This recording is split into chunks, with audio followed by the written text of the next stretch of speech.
Blue Coal presents The Shadow, the mystery man who strikes terror in the very hearts of shopsters, lawbreakers, and criminals. Today, Cold Death.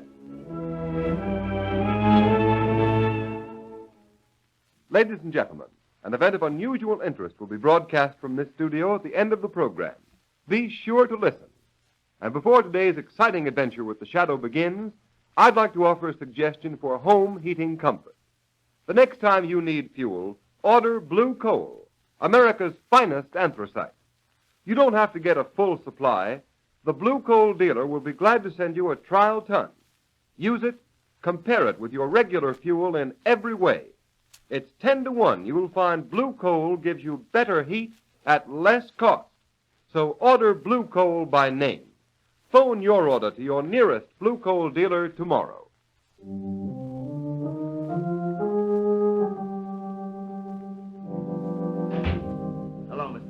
Well, what do you want, Orson? Why, Job at Carverville, tending to business. Fine mess you've made of things. Oh, so you've seen the story in the paper about conditions up in the village? Yes, you brainless fool. Don't you know you can't keep things quiet by manhandling a reporter? Now, wait a minute, boss. I can explain that. We had to rough that reporter up. He was taking pictures. I don't want any excuses.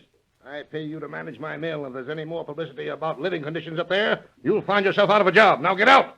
Don't bother me with details. Get out. Okay, Mr. Carver, I won't bother you with details.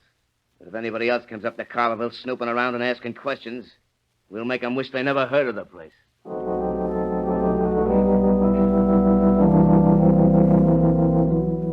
Commissioner Weston, I tell you it's an outrage. Don't you agree, Cranston? It's a pretty sorry state of affairs, Commissioner. Granted, the conditions existing in this little mill village Daniel Carver owns are an outrage. Why, he ought to be kicked out of this club. What do you think, Cranston? I agree, if the newspaper accounts are true. Sickness, half a dozen deaths recently.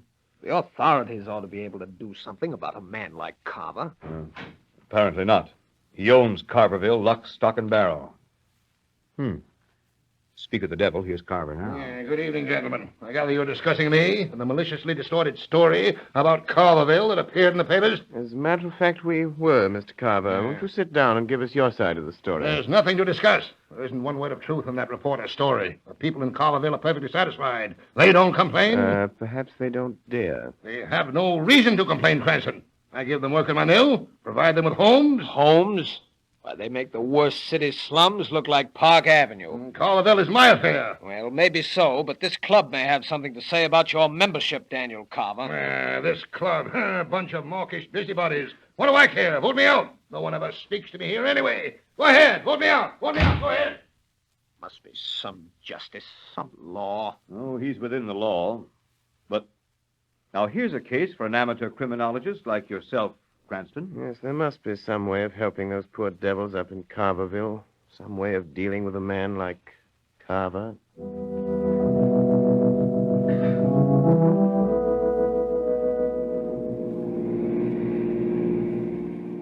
Lamont Cranston, would you mind telling me the reason for this long drive in zero weather? You'll soon see the reason, Margot. We're now entering Carverville. Take a good look at it. Oh, how drab. How awful. Look, Lamont, broken windows stuffed with paper. I'm beginning to understand why you're here. But how did you hear about it? Daniel Carver, the man who owns this charming little mill village, is a fellow club member of mine. What are you going to do, Lamont? I don't know exactly until I've talked to some of these people. As Lamont Cranston or the Shadow? As a nameless social worker for the present, Margot, but I have a strong hunch the Shadow will have to play a big part if anything is to be done to help these people. Here we are. You want some gas, mister? No, thanks, but could you tell me how to get to Mrs. Tucker's house? What do you want? Ma Tucker's got enough trouble already, what with her old man and kid dying since the cold set in. I read about it in the papers. We've come here to help. Listen, mister. Carverville folks ain't got much, but we ain't asking or welcoming no nosing around from strangers. If you'll just point out Mrs. Tucker's house, I'll see what she has to say. Right over there by the creek. But don't say I didn't warn you, mister. Thanks. Come along, Margot. I may need your help to get Mrs. Tucker's confidence. Well, I'll do anything I can. You know, Lamont, there's something terrifying about this village. How so? Oh, that man and the way people are watching us from behind curtains in the windows of every house along the street. I'm afraid of something, Margot. Of what? That's just what I hope to discover in this house. Oh, there's something sinister about this place. Wait, Margot. Someone's coming to the door. What do you want, mister? Are you Mrs. Tucker? I'm Ma Tucker. What do you want? May we come in? You say what you got to say. Please, Mrs. Tucker, we've come to help you. No, you... Oh, all right. Come in. It don't matter. Nothing matters now. Thank you. Mrs. Tucker, we realize you've been through a terrible ordeal. Losing your husband and son within a week. Well, I ain't no worse off than anybody else in Carverville. What are you going to do? I got one boy left, Sam. He works in the mill. Mrs. Tucker, how much rent do you people have to pay for these houses? Hey, you better get out of here, mister. You don't want to get me in more trouble for talking to you at all. You better get out. Who would make trouble for you because you talk to us? Never you mind that, mister. And if you know what's good for you, you'll get out of Carverville before Dawson and the others from Carverville get here. Hey, Ma, who are these folks? This is my son, Sam. Hello, Sam. Well, howdy. You welfare workers from the city? You might call us that. We've come here to investigate conditions. They've been asking questions about the houses, Sam. I didn't tell them nothing. Well, why didn't you, Ma? What? I'm sick of all this fear, old man Carver and his spies. We kept quiet for years, and what's it got us? What did it get Pa and young Jim? We slave in the mill, and they rob us at Carver's store, and we live in these pigsties that Carver calls houses, and when we're old and sick, he lets us die off like a lot of mangy dogs. Shut up, Sam. Don't talk like that. Somebody'll hear. Well, let him hear. It's time somebody heard the truth. Can't you do something, mister? Can't you help us? If somebody don't help us, God only knows where this will end. Thanks for speaking out, Sam. You'll have to help. Lamont, there's a crowd gathering outside. What? I knew it. I knew there'd be Now, you trouble. be quiet, Ma. Listen, mister, I got a notion you're all right. Come on, Tucker! Sam! Open up! We're going to chase them smart out of you strangers out of town, like we did that reporter. Listen, Sam. We'll have to leave or there'll be trouble. But will you meet me in the next town in a couple of hours? I've got to know everything that's been going on here if I'm to help you. Yeah. Yeah, I'll meet you. Look for my car on Main Street. Come on, Margot. Keep close to me.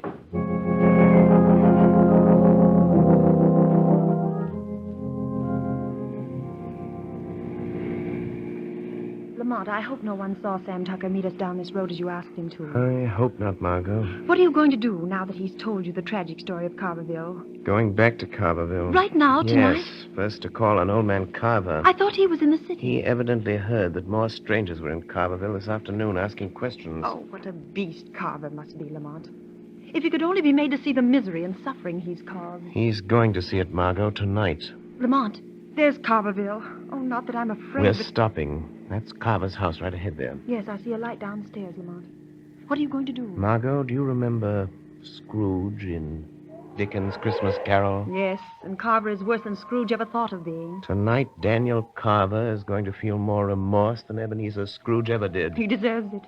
I'll wait in the car, Lamont. It's bitter cold. Well, if those poor people down there in those flimsy houses can stand it, I can. I'll wait here. But how are you going to make Carver visit those poor people? Margot, tonight Daniel Carver is going on a sightseeing tour. Personally conducted by the Shadow.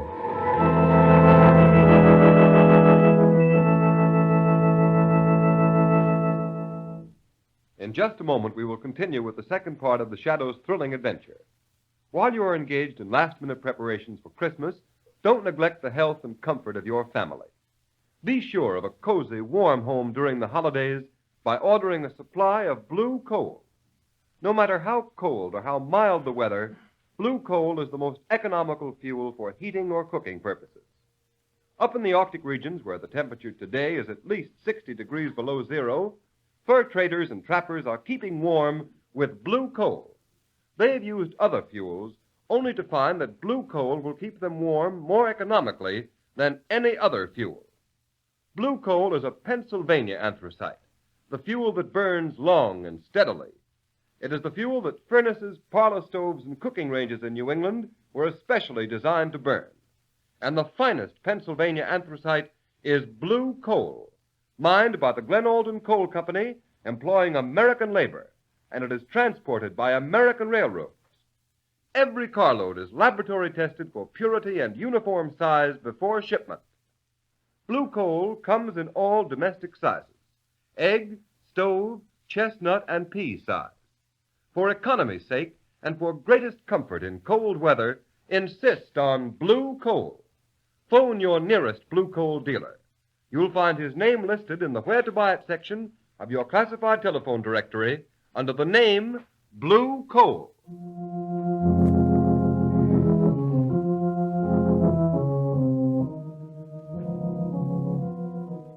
Dawson, I told you if there's any more trouble up here in Carverville, I'd fire you, didn't I? Yeah. Yeah. Well, there ain't been no trouble, Mr. Carver. Not yet. If that guy that was here this afternoon comes back tonight, we'll make him wish he'd never heard of Carterville. What makes you think he will come back? I know he's coming back. Tonight. You got Sam Tucker to meet him down in the next town. How do you know that? I took a rubber hose to the kid when he came back about an hour ago. He wouldn't talk. We got enough out of him to know that social worker is up to something. Well, I don't want any shooting and killing now. You just leave that fella to me, Mr. Carver. You said you didn't want to be bothered with details. What are you going to do, Dawson? Well, nothing much. But don't you worry. There ain't no law against a fella being shot accidental while he's snooping around in the dark. You just leave the details to me. So long, boss. Yeah. I was a fool to come up here from the city tonight. No cold country house. No electricity. Nothing but candles. The wind even blows the door open. What was that? Who blew out that candle? The wind. The wind blew out the candle. Are you afraid of the dark, Daniel Carver? Who are you? What do you want? I have no money here. I don't want your money. I have come for you. Who are you? I've been called fear, conscience, remorse. But I am best known to your kind as the Shadow. The Shadow? I don't believe in things like that. You're a man. I hear your voice. If you're one of those stupid fools from the village, and you've got any idea of killing me, you'd better think first. You'll hang for it. Since you will not believe that I am the Shadow, let us pretend I am one of those unfortunates from your village. Let us pretend that here in the darkness I am standing with a gun pointed at your heart. Oh, what do you want of me? I want you to come with me. Come with me. No, you're going to murder me. I won't leave this house. I won't go with you. Come, or I'll use the gun you are so sure I have in my hand, even though you can't see the gun, or my hand, or me. All right, I'll come. I'll do anything, only don't shoot. If it's money you want, I'll get it for you. Get in your car. First, let me get an overcoat. It's bitter cold. No. It's time you learned what it feels like to be cold. Where are we going? Drive down to that squalid sink of misery that bears your name. To Carverville. Don't cry out. Don't try to escape me. For I'm right behind you. In the back seat of the car. What do you want me to do in the village? Stop at that little bridge. Be careful, Carver. I can read your thoughts. You're thinking you'll cry out, attract attention, and get away from me. But you'll never get away unless you do exactly as I tell you for the next few minutes. And what are you going to make me do? You will go where I tell you. And listen. And watch. And what if I meet someone? If you should, don't speak. There's a little bridge. Stop the car. Now get out of the car, Daniel Carver. This is the Tucker house. Walk to that lighted window over there. Stand there by that broken pane stuffed with paper. Why, you brought me here. You better look out. Bill Dawson, my foreman, and some men are out looking for some stranger that's been snooping around here. We might be shot by mistake. That is a chance we must take. Carver, look into that room and listen. All right. All right. Ma, listen, Ma. Oh, Everything's no, going to turn out all right. Those folks that were here today, they're going to do something. Oh, I'm trying to hope so, Sam. But hoping comes mighty hard when hope's been killed so often. Pa's dead. Your brother's dead. Listen to that. Oh, Sam, you gotta go away. You gotta go far away. And after what's happened, Dawson will fix you good. It won't be just a beating. He'll fix it so something will happen to you at the mill. You gotta go away, son. Yeah, but I can't leave you, Ma.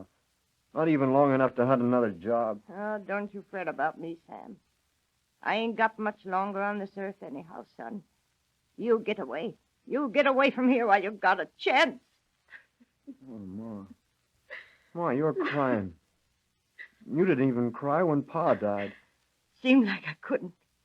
Seemed like he was better off dead, 'cause he was free of old man Carver at last. At last. Oh, Ma, don't... Come, Carver. I have something else to show you. What are you trying to do? Where are you taking me now? You will see.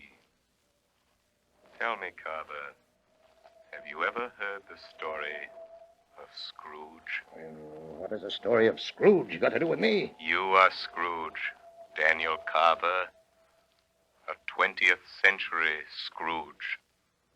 And this is Christmas. You'd never believe it to look down the streets of this mill town of yours. Would you, Carver? And what do you expect me to do about it? You are not your brother's keeper, are you, Carver? Let me go. My hands are freezing. Still thinking of yourself? Is that the Christmas spirit, Carver? Let me go, and I'll do something. Send some Christmas baskets. That would ease your conscience, wouldn't it? No, Carver. You're not going to get off so easy. I've seen enough. Where are you taking me now? Just a little way. A few steps to that lighted window over there. To that house with a car standing in front of it. If they can afford a car... That is a doctor's car. Your villagers don't own cars. They don't own anything. Go to that lighted window there. Look in. See what is happening. Listen. There's frost on the glass. I can't see. There's another broken pane. The hole is filled with paper to keep out the cold. Like the tucker's window. Push the paper aside. All right. I will. Try and be calm, Mrs. Anderson. I know it's hard, but you must for the child's sake. I'll try, Doctor. I will try. I can't help feeling the way I do. My husband dying of pneumonia only last month. Now Judy going the same way. Oh, there's still hope. I'd move her to a hospital if there were one near enough. I wish there were only some way of keeping these rotten Carver houses warm. But you might as well try to heat a barn.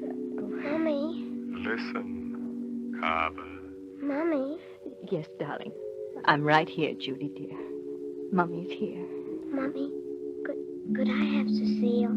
Of course you can, honey. Here's your doll, Judy. Mommy, do you think Santa Claus will bring me a real doll? I hope so, Judy. I'll ask him. Come, Mrs. Anderson. She may sleep now. We'll try to keep the room warm. That's all we can do now. That and hope. Hope for the best.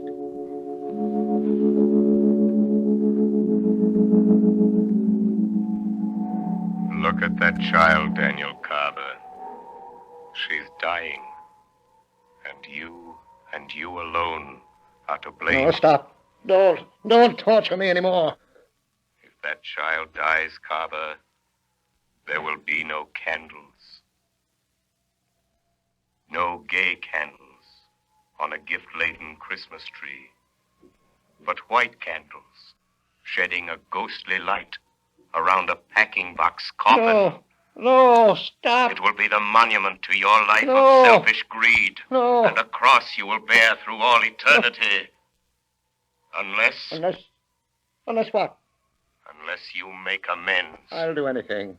I'll do anything to make amends. I didn't know. I've been blind, selfish. No baskets of fruit or pennies in the snow will wipe out your sins against these long-suffering people, Carver. I know. I'll make everything right. That little girl, she needs medicine, a warm house. Let me go in and get the doctor to move her to my house on the hill. I'll get specialists. I'll do anything to save her life. Wait, Carver. That is only the beginning. What of all the others?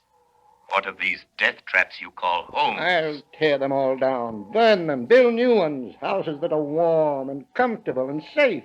I swear it. But tell me, who are you? I owe you everything for showing me what I've been doing to these people who depend on me. I told you once before, I am the shadow. But you are a man. Why can't I see you? I have clouded your mind, made it impossible for you to see me. You will never see me. Never hear my voice again, Daniel Carver. If you keep your word. I will keep my word. I swear it. If you don't, the shadow will return.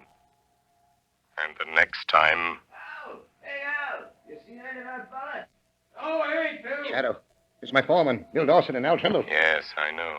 They mean to kill a man. If they can find him. They're after some fellow that was here this afternoon with a young woman. Welfare workers, I think. What do we do? Let them come. This is your first test. You are responsible for their acts. What are you going to do, Carver? Look, they might shoot us by mistake. They've got shotguns. This is your chance, Carver. If that fella's around here, we'll find him, Al. Go around the back of Tucker Shack and take a look. Okay. I'm just itching to draw a bead on that nosy city fella. Now's your chance to deal with Dawson. What are you going to do, Carver? I'll show you. Just watch me. Don't shoot. Dawson! Dawson, don't shoot! It's me, Carver. Carver. Hey, what are you doing here? You're coming within an ace of blowing your head off. I've come here to see what I've been doing to these people by giving you a free hand. Well, you said you didn't want to be bothered. I know. I'm to blame. I've been blind. But that's all finished now. I'm going to make this village all over, build new homes, make up for all the misery I've caused these people. You're getting kind of soft, ain't you, Carver? You won't think so when I tell you that you are through, fired, you and Al Trimble and all your kind. Listen here, you mealy-mouthed old skinflint. You can't fire me. I've done your dirty work too long. You get out of Carverville, you're through, Dawson. Yeah? That's what you think. You and nobody else is firing me. Put down that shotgun, Dawson. You'll hang for this. The devil I will. It'll be an accident. An accident like what's going to happen to that city. Dawson, don't you pull that trigger, you fool! Say your prayers, you rat.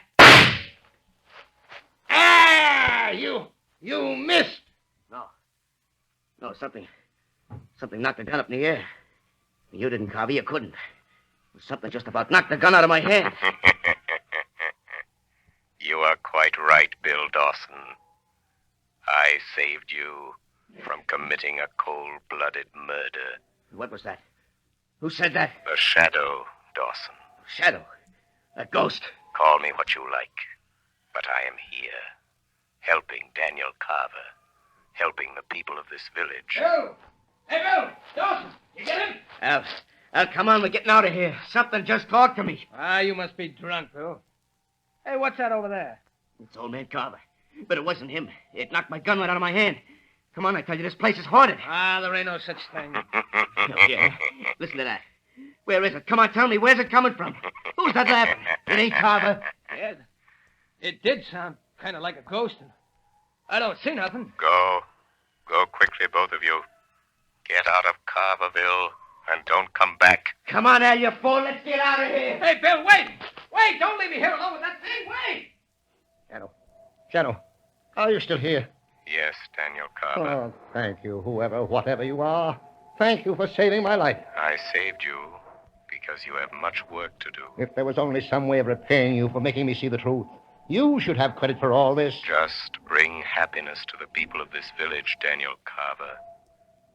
That will be your repayment, in full, to the shadow. I'll do it. Look, Carver, the people of the village are getting up enough nerve to come out of their houses. I'll call them all together right now. I'll tell them what I'm going to do. I'll make this the happiest Christmas season they've ever had. Yes, I believe you will, Daniel Carver. What happened in there? Who's that? Yeah, who's been shooting? Anybody hurt? Hey, golly, it's Mr. Carver. What's he doing here? What do you want, Mr. Carver? Hurt, Wait a Mr. moment. Carver? Wait a moment, all of you. Oh, I know you have good reasons to hate. Tonight I've been shown why. Someone came to me. Oh, I don't know what he was. I don't care. All I know is he was like a spirit of God. He has shown me how to create a new Carverville, a happy Carverville, where the spirit of Christmas will shine all these years through. Men and women, a shadow has brought us light. This, Carver, this is the peace on earth, goodwill toward men.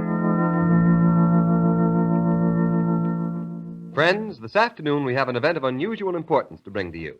The Shadow program is to be honored with one of radio's most coveted awards, which heretofore has been captured by other outstanding programs such as Jack Benny, Fred Allen, and The March of Time, the Pilot Radio Award.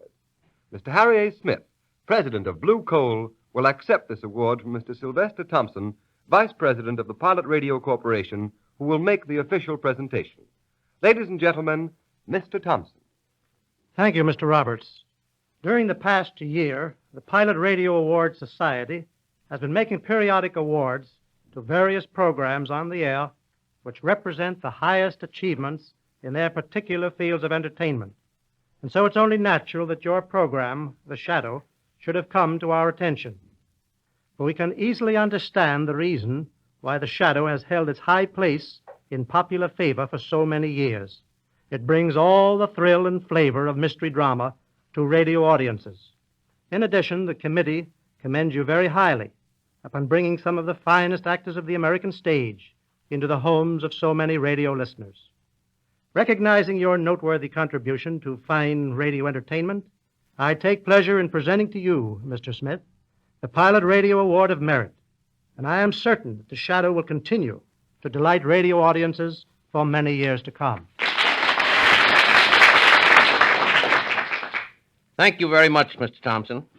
On behalf of the Glen Alden Coal Company and the DL&W Coal Company, producers and sellers of blue coal, it gives me great pleasure to accept this award. We greatly appreciate this recognition of our efforts to entertain the radio public. We realize, however, that the credit is due to those who prepared, directed, and presented The Shadow. The Blue Coal Dealers of America join me in expressing their appreciation to our very able artists who have presented this entertainment, and our thanks to you for this recognition of their efforts. I assure you that they will endeavor to keep their future presentations of the same high quality that we endeavor to maintain in every ton of blue coal.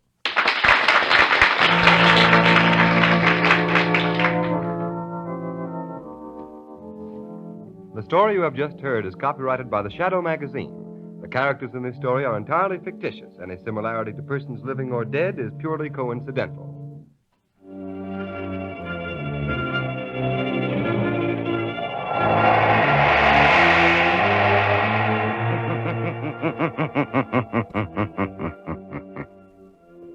The weed of crime bears bitter fruit.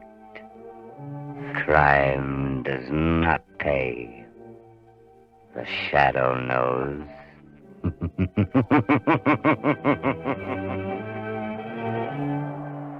Next week, same time, same station, Blue Coal, America's famous anthracite, will again present another thrilling adventure of The Shadow. Be sure to listen, and be sure to burn blue coal, the solid fuel for solid comfort.